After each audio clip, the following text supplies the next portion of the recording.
Bonjour à tous. Aujourd'hui, on s'attaque à un sujet qui enflamme les passions, un vrai débat de niche qui oppose musiciens, scientifiques et amateurs de bien-être, la guerre des fréquences. D'un côté, on a le champion en titre, le 440 Hz, le standard mondial qu'on entend absolument partout. Et de l'autre, son challenger, le 432 Hz, que ses partisans décrivent comme plus naturel, plus organique, plus apaisant. Et c'est là toute la question, non? Comment est-ce que deux nombres si proches l'un de l'autre, on parle d'une différence de seulement 8 petites vibrations par seconde, peuvent créer autant de discussions, de théories et parfois même de conflits? C'est ce qu'on va essayer de comprendre ensemble aujourd'hui. Alors voilà, pour résumer, on a les deux camps face à face. D'un côté, le 440 Hz, c'est la norme, le côté pratique, le fruit d'un consensus pour que tout le monde s'y retrouve. De l'autre, le 432 Hz, c'est la quête d'autre chose, une promesse de bien-être, d'une connexion plus profonde avec le son. En fait, c'est bien plus qu'une question de chiffres. Ce sont deux véritables philosophies qui s'opposent. Pour y voir plus clair, voici notre plan de match. On va d'abord poser les bases, c'est quoi un Hertz? Ensuite, on fera un petit voyage dans le temps pour comprendre l'histoire de tout ça. On pèsera le pour et le contre, on verra ce que la science en dit, et on terminera sur la question la plus importante. Comment se faire sa propre opinion? Allez, on commence par le commencement. Pour être sûr qu'on parle tous de la même chose, il faut définir notre unité de mesure principale. Qu'est-ce que c'est au juste un Hertz? Alors, imaginez la corde d'une guitare qui vibre.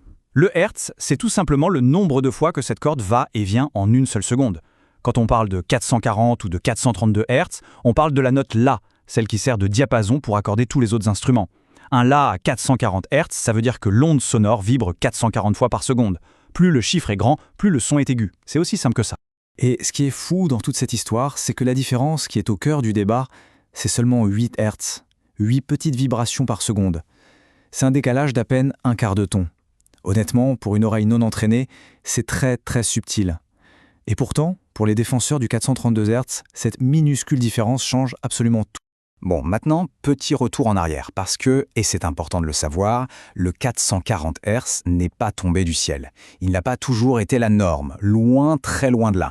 Il faut s'imaginer un monde un peu chaotique musicalement parlant.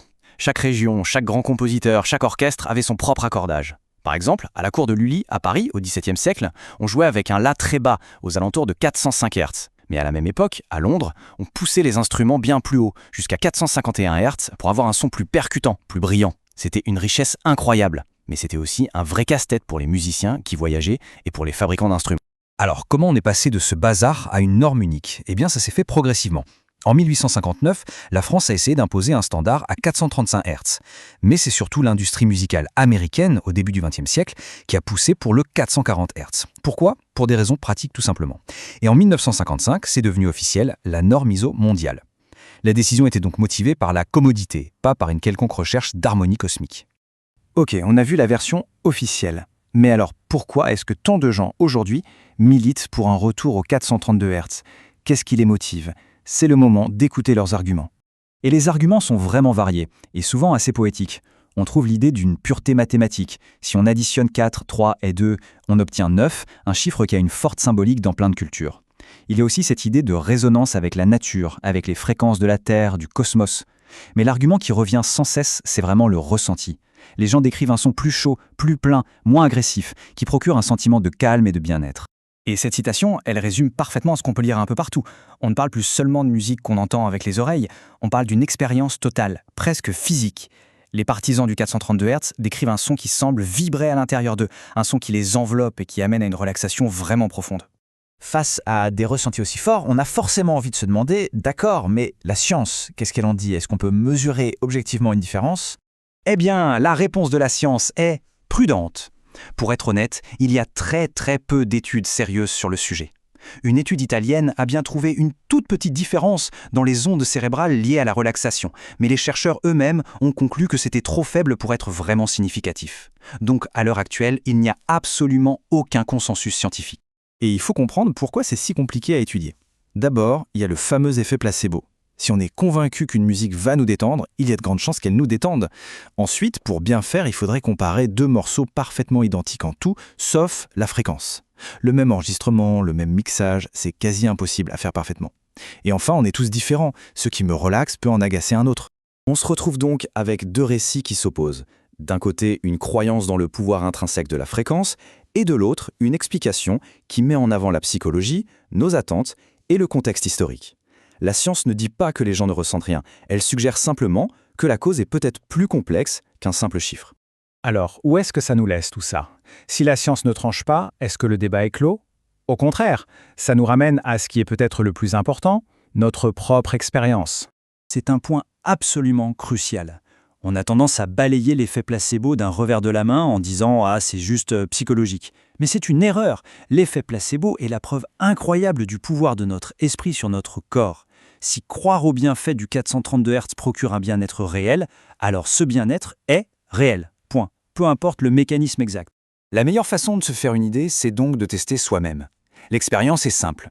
On trouve un même morceau de musique en ligne, une version en 440 Hz, une autre en 432 Hz. On les écoute, idéalement sans savoir laquelle est laquelle. Et on est juste attentif à ce qui se passe.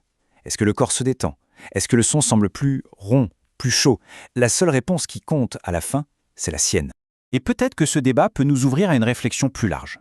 Au lieu de se focaliser sur ces 8 Hz de différence, on peut réfléchir à notre hygiène sonore globale. Est-ce qu'on écoute de la musique sur du bon matériel? Est-ce qu'on écoute à un volume raisonnable? Est-ce qu'on choisit notre musique en conscience? Et surtout, est-ce qu'on s'accorde des moments de silence? Parfois, la meilleure fréquence, c'est l'absence de fréquence. Finalement, ce qui est passionnant avec ce débat, c'est qu'il nous force à écouter plus attentivement. Il nous invite à développer une relation plus consciente avec notre environnement sonore. C'est un rappel que le son n'est pas juste un bruit de fond, il a un impact réel sur notre humeur, notre énergie, notre bien-être. Et c'est peut-être ça la conclusion. Au-delà des chiffres, des théories scientifiques ou mystiques, la musique, ça reste avant tout une histoire d'émotion, une histoire de connexion. Alors, que ce soit en 432, en 440 ou n'importe quelle autre fréquence, l'essentiel au fond n'est-il pas simplement de trouver le son qui nous touche, celui qui nous fait vibrer?